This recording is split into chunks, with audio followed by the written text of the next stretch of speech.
నేను భవన్లో పోయి కూర్చొని బాజాప్తా ఎక్కడో కాదు, బయట ప్రెస్ మీట్ పెట్టలేదు, ఏ ప్రెస్ క్లబ్లో పెట్టలేదు, డైరెక్ట్గా తెలంగాణ భవన్ నా ఆఫీస్ అండి, నా పార్టీ భవన్లో పోయి కూర్చొని నేనేం చెప్పినా, నా మీద కుట్రలు జరుగుతున్నది, నా మీద విషప్రచారం జరుగుతున్నది అని చెప్పిన. నేను రామన్నను బుజ్జగించి గడ్డం పట్టుకొని అడుగుతా ఉన్నా, అన్న నీ చెల్లెని ఒక మహిళా ఎమ్మెల్సీని మన పార్టీ ఆఫీస్లో కూర్చొని నా మీద కుట్రలు జరుగుతున్నాయని నేనంటే మీరు వర్కింగ్ ప్రెసిడెంట్గా ఉన్నారన్నా, ఫోన్ చేయరా అన్న, నాకు ఏమైంది బేటా ఎందుకు బాధపడుతున్నావు అని ఫోన్ చేయరా? ఇది ఎప్పుడు జరిగిన ఇన్సిడెంటు? లేక లీక్ కాకముందు, నేను నా కొడుకు గ్రాడ్యుయేషన్కి అమెరికా పోకముందు, అంతకుముందే. మరి మీరు వర్కింగ్ ప్రెసిడెంట్ కదన్నా, నేను పార్టీ ఎమ్మెల్సీని కదా. చెల్లెలు అన్న బంధుత్వాలు పక్కన పెడదాం ఒక్క నిమిషం. ప్రొఫెషనల్ సెటప్లో ఒక పొలిటికల్ పార్టీలో ఒక మహిళా ఎమ్మెల్సీ భవన్లో కూర్చొని నా మీద కుట్రలు జరుగుతున్నాయంటే మీరు మాట్లాడినరా అన్న? 103 రోజులు అయిపోయిందన్న ఇయ్యాలటికి, ఒక్క మాట మాట్లాడినరా? కేసీఆర్ గారు దగ్గర నుంచి కమ్యూనికేషన్ రావాలని నేను ఎక్స్పెక్ట్ చేయలే. వారు పెద్దవారు, వారికి అనేకమైన పనులు ఉంటాయి. మొత్తం పార్టీని ఇప్పుడు పునర్నిర్మించుకోవాల్సిన అవసరం ఉంది. తెలంగాణకు జరుగుతున్నటువంటి అన్యాయాన్ని వారు ఎప్పటికప్పుడు దిశానిర్దేశం చేయాల్సిన అవసరం ఉంది. కానీ వర్కింగ్ ప్రెసిడెంట్ గారి దగ్గర నుంచి ఫోన్ రాకపోవడం మాత్రం ఒక మాట అనిపించింది నాకు. నేను కేసీఆర్ గారి బిడ్డను, నేను కూర్చొని ప్రెస్ మీట్ పెడితేనే రెస్పాన్స్ రాలేదంటే మరి ఇంకో మామూలు మహిళా కార్యకర్తకు బీఆర్ఎస్ పార్టీలో మన అన్యాయం జరిగితే రెస్పాన్స్ వస్తుందా? నాకైతే అనిపించలేదు, వస్తుందేమో నాకు తెలియదు. కానీ నేను ఒక మాటకు నాకు సంతోషం అనిపించింది. నాకు నోటీస్ రాగానే అక్కడ మహిళా ఎమ్మెల్సీలు కూర్చొని, మహిళలందరినీ కూర్చొని, ఫస్ట్ టైం అనుకుంటా భవన్లో 5 మహిళలు కూర్చొని ఇండిపెండెంట్గా ప్రెస్ మీట్ మాట్లాడింది. చాలా సంతోషం. ఇటువంటి అంతర్గత ప్రజాస్వామ్యం రావాలనే నేను కోరుకున్నా. మహిళలకు, ఎస్సీలకు, ఎస్టీలకు, బహుజనులకు కోటరీల అడ్డంకులు లేకుండా యాక్సెస్ రావాలి, అది మైక్కి యాక్సెస్ రావాలి, బాస్కి యాక్సెస్ రావాలనే నేను అనుకున్నా. అది జరిగింది, చాలా సంతోషం. నన్ను సస్పెండ్ చేసినాక అయినా పర్లేదు, కానీ జరిగింది. నిన్న మహిళలందరూ కూర్చొని మాట్లాడి నేనేమంటున్నా అంటే, కేసీఆర్ గారు, కేటీఆర్ గారు, నేను, మా కుటుంబం, మాది రక్త సంబంధం. పదవులు పోతేనో, పార్టీలకు వెళ్ళి సస్పెండ్ చేస్తేనో పోయేటటువంటి బంధం కాదు. కానీ ఎవరైతే వెస్టెడ్ ఇంట్రెస్ట్ ఉన్న పార్టీలు ఉంటారో, పార్టీలో ఉండి కేవలం డబ్బు సంపాదించుకోవాలనేటటువంటి ఒక ఆలోచనతో, వ్యక్తిగత లబ్ధి పొందాలనేటటువంటి ఆలోచనతో ఉన్నటువంటి వ్యక్తులు, వాళ్ళకి కావాల్సింది ఏంది? మేము ముగ్గురం కలిసి ఉండొద్దు, మా కుటుంబం బాగుండొద్దు, మా కుటుంబం విచ్ఛిన్నమైతేనే వాళ్ళకి అధికారం వస్తుంది. దాంట్లో భాగంగా ఇవాళ మొదటి స్టెప్పు నన్ను బయటేసిరు పార్టీలకు వెళ్ళి. అది ఇక్కడితో ఆగదు. నేను గౌరవనీయులు పెద్దలు దైవ సమానులు కేసీఆర్ గారిని విజ్ఞప్తి చేస్తా ఉన్నా, మీకు ఒక సూచన చేస్తా ఉన్నా. దయచేసి మీ చుట్టూ ఏం జరుగుతున్నదో ఒకసారి చూసుకోండి నాన్న. నన్ను ఇవాళ బయటకు పంపొచ్చు, నేను మీలాగా స్ట్రేట్ ఫార్వర్డ్ ఉంటా, నిజాలు మాట్లాడతా.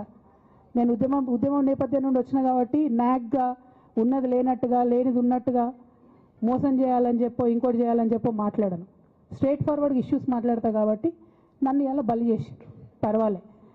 కానీ రేపటి నాడు ఇదే ప్రమాదం రామన్నకు కూడా పొంచుంది, రేపటి నాడు ఇదే ప్రమాదం మీకు కూడా పొంచుంది.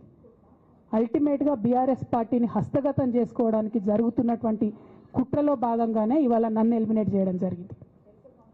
నేను ఇవాళ ఓపెన్గా అడుగుతా ఉన్నాను, హరీష్ రావు గారికి నేను సూటి ప్రశ్న వేస్తున్నా, ఈ రాష్ట్ర ముఖ్యమంత్రి రేవంత్ రెడ్డి గారికి కూడా నేను సూటి ప్రశ్న వేస్తున్నా. నా మీద కుట్రలు ఎప్పటి నుండి ప్రారంభమైనాయి?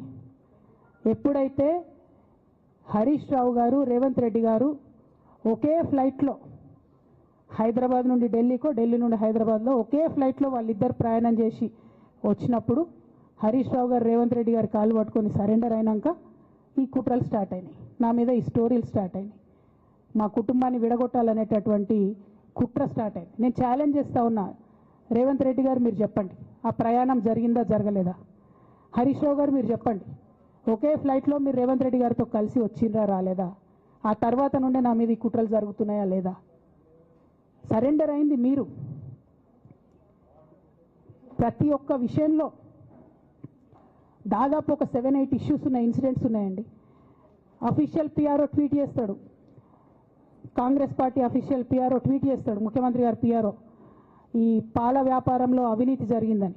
తెల్లారి 2-3 పేపర్లలో వస్తుంది, 3వ రోజుకి మాయమైపోతుంది. అదే కేటీఆర్ గారినేమో మూడు సార్లు విచారణ పేరుతో పిలిచి వేధిస్తారు.